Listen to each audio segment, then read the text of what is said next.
নমস্কাৰ মই মজিদ বন্ধুসকল পলকতে চাওঁক আজিৰ দিনটোৰ কেইবাটাও গুৰুত্বপূৰ্ণ খবৰ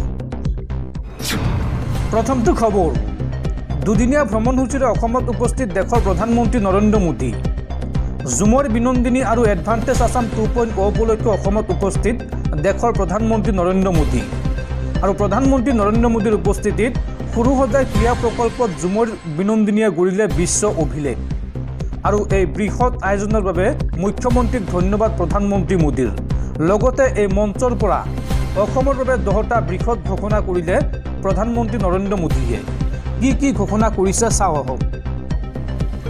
অসমীয়াত ভাষণ আৰম্ভ কৰি অসমবাসীক সম্বোধন প্ৰধানমন্ত্ৰী মোদীৰ আৰু প্ৰধানমন্ত্ৰী নৰেন্দ্ৰ মোদীৰ উপস্থিতিত সৰুসজাই ক্ৰীড়া প্ৰকল্পত জুমৰে গঢ়িলে বিশ্ব অভিলেখ এই বৃহৎ আয়োজনৰ বাবে মুখ্যমন্ত্ৰীক ধন্যবাদ প্ৰধানমন্ত্ৰী মোদীৰ প্ৰধানমন্ত্ৰী মোদীয়ে নিজৰ ভাষণ সন্দৰ্ভত কয় যে এটা সময়ত অসম উত্তৰ পূব উপেক্ষিত হৈ আছিল আৰু এতিয়া অসম তথা উত্তৰ পূবৰ ব্ৰেণ্ড এম্বেছাডৰ মই নিজেই বাগিচাৰ গৰ্ভৱতী মহিলাসকলক প্ৰদান কৰা হ'ব 15,000 টকা বাগিচাৰ মহিলাসকলক উদ্দেশ্যি এই বৃহৎ ঘোষণা কৰিছে প্ৰধানমন্ত্ৰীগৰাকীয়ে লগতে চাহ বাগিচাৰ প্ৰতিগৰাকী লোকক দিয়া হ'ব ভূমিৰ পট্টা আৰু চাহ জনগোষ্ঠীয় যুৱক যুৱতীৰ বাবে চাকৰিৰ ক্ষেত্ৰত 3% আসন সংৰক্ষণ হৈ থাকিব এই বৃহৎ ঘোষণা কৰিছে প্ৰধানমন্ত্ৰী মোদীয়ে প্ৰধানমন্ত্ৰীয়ে লগতে কয় যে উত্তৰ পূবৰ উন্নয়নে চুব নতুন দিগন্ত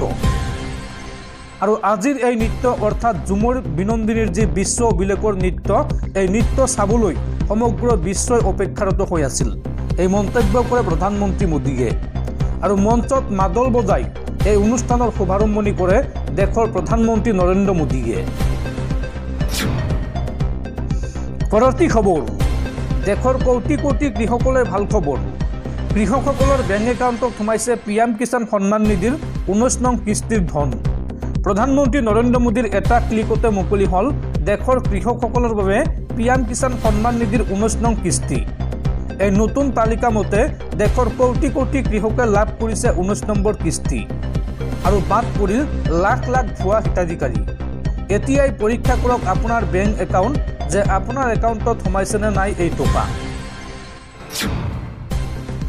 পৰৱৰ্তী খবৰ ফাৰ্মাচীৰ পৰা যধেমধে ঔষধ কিনোতে সাৱধান সামান্য অসুখ হ'লে ফাৰ্মাচীৰ পৰা ক্ৰয় কৰি সেৱন কৰে নেকি আপুনি ঔষধ যিকোনো ঔষধ খাওঁতে এশবাৰ চিন্তা কৰক কিয়নো 84 বিধ ঔষধক বিপদজনক বুলি ঘোষণা কৰিছে চেণ্ট্ৰেল ড্ৰাগছ কণ্ট্ৰল অৰ্গেনাইজেশ্যনে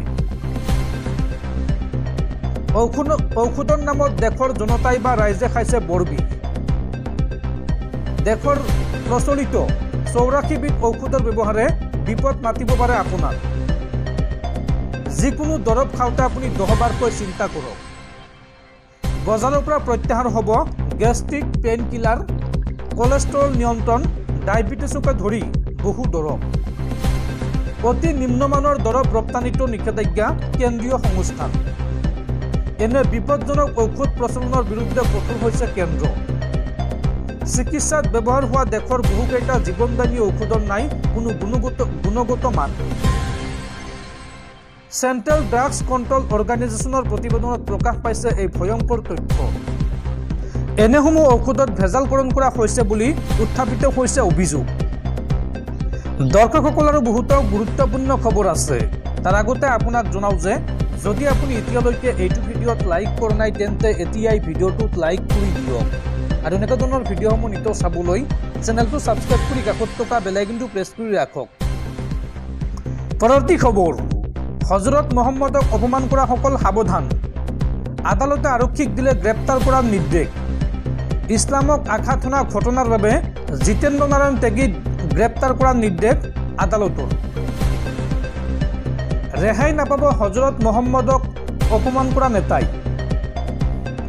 এইবাৰ আদালতে দিলে আৰক্ষীক গ্ৰেপ্তাৰ কৰাৰ নিৰ্দেশ ইছলামক আঘাত হনা ঘটনাৰ বিৰুদ্ধে কঠোৰ হৈছে ন্যায়ালয় ইছলাম আৰু হজৰত মহম্মদৰ বিৰুদ্ধে এজনে কৰিছিল কটু মন্তব্য ইছলামৰ পৰা হিন্দু হোৱা জিতেন্দ্ৰ নাৰায়ণ ত্যাগীৰ বিৰুদ্ধে উত্থাপিত হৈছিল এই অভিযোগ আৰু এই অভিযোগক লৈ ন্যায়ালয়ত দাখিল কৰা হৈছিল গোচৰ কিন্তু অভিযুক্ত আদালতত হাজিৰ নোহোৱাৰ বাবে আদালতে জাৰি কৰে কঠোৰ নিৰ্দেশনা। জ্যেষ্ঠ আৰক্ষী বিষয়াৰ তৎপৰতাত জিতেন্দ্ৰ নাৰায়ণ ত্যাগীক গ্ৰেপ্তাৰ কৰাৰ নিৰ্দেশ আদালতৰ। শ্ৰীনগৰ আদালতে জাৰি কৰে এই গ্ৰেপ্তাৰী পৰোৱানা। পৰৱৰ্তী খবৰ, চেম্পিয়ন্ছ ট্ৰফিৰ পৰা বাহিৰ হ'ল আয়োজক পাকিস্তান।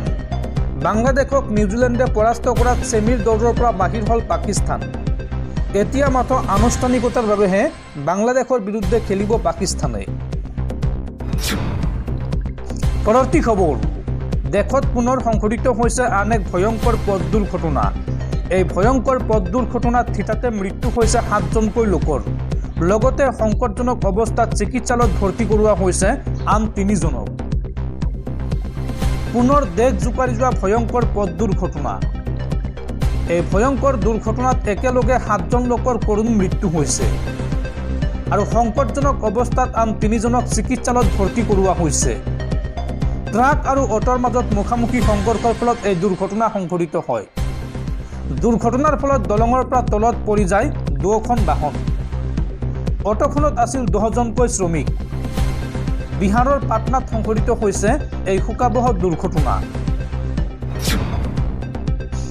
পৰৱৰ্তী খবৰ, অখিল গগৈৰ বিৰুদ্ধে ভয়ংকৰ অভিযোগ। অখিল গগৈক ৰিম'ট কণ্ট্ৰল কৰি আছে হিমন্ত বিশ্ব শৰ্মাই। মুখ্যমন্ত্ৰীৰ পৰা টকালৈ নাচি আছে অখিল গগৈয়ে। সংখ্যালঘুৰ ভোট বিভাজন কৰিবলৈ মুখ্যমন্ত্ৰীৰ হৈ কাম কৰিছে অখিল গগৈয়ে। অখিল গগৈ সন্দৰ্ভত এই বিস্ফোৰক অভিযোগ AIUDF প্ৰধান মৌলানা বদৰুদ্দিন আজমলৰ। হিমন্ত বিশ্ব শৰ্মাৰ পৰা টকা লৈ অখিল গগৈয়ে নাচি আছে। অখিল গগৈক 100% ফাইনেন্স কৰি আছে মুখ্যমন্ত্ৰীয়ে। অখিল গগৈক ৰিম'ট কণ্ট্ৰল কৰি আছে মুখ্যমন্ত্ৰীয়ে। সংখ্যালঘু এলেকাত অখিল গগৈয়ে বহুত চিট জিকাই দিব বুলি সপোন দেখিছে। সংখ্যালঘুৰ ভোট বিভাজন কৰিবলৈ মুখ্যমন্ত্ৰীৰ হৈ কাম কৰিছে অখিল গগৈয়ে। AIUDF BJPৰ বি টিম সেয়া পুৰণি ডাইলগ। এতিয়া নতুন চিনেমা আহিব য'ত আজমলৰ চৰিত্ৰ থাকিব। অখিল গগৈৰ বিৰুদ্ধে মৌলানা বদৰুদ্দিন আজমলৰ এই মহা অভিযোগ। লগতে কংগ্ৰেছ দলকো কঠোৰ সমালোচনা কৰে প্ৰাক্তন সাংসদ তথা AIUDF দলৰ মুৰব্বী বদৰুদ্দিন আজমলে। পৰৱৰ্তী খবৰ, মুছলমান লোকলৈ জৰুৰী খবৰ। এটা বছৰতে পালন কৰা হ'ব দুবাৰকৈ পবিত্ৰ ৰমজান মাহ। বিৰল পৰিঘটনাৰ সাক্ষী হৈ ৰ'ব বিশ্ববাসী, যাৰ পৰিপ্ৰেক্ষিতত এতিয়া উৎফুল্লিত মুছলমান সমাজ। এটা বছৰতে পালন কৰা হ'ব দুবাৰকৈ পবিত্ৰ ৰমজান মাহ। বিৰল পৰিঘটনাৰ সাক্ষী হৈ ৰ'ব বিশ্বৰ মুছলমান সমাজ। 2030 চনত এবছৰতে হ'ব পাৰে দুটাকৈ ৰমজান মাহ। ইছলামিক কেলেণ্ডাৰ অনুসৰি এই পৰিঘটনা হ'ব বুলি দাবী কৰা হৈছে। 5 জানুৱাৰীত প্ৰথমটো ৰোজা হোৱাৰ সম্ভাৱনা আৰু দ্বিতীয়টো ৰোজা 26 জানুৱাৰীত হোৱাৰ সম্ভাৱনা। উল্লেখযোগ্য যে ইয়াৰ পূৰ্বে এনেকুৱা ঘটনা 1997 চনত সংঘটিত হৈছিল বা 1997 চনত হৈছিল।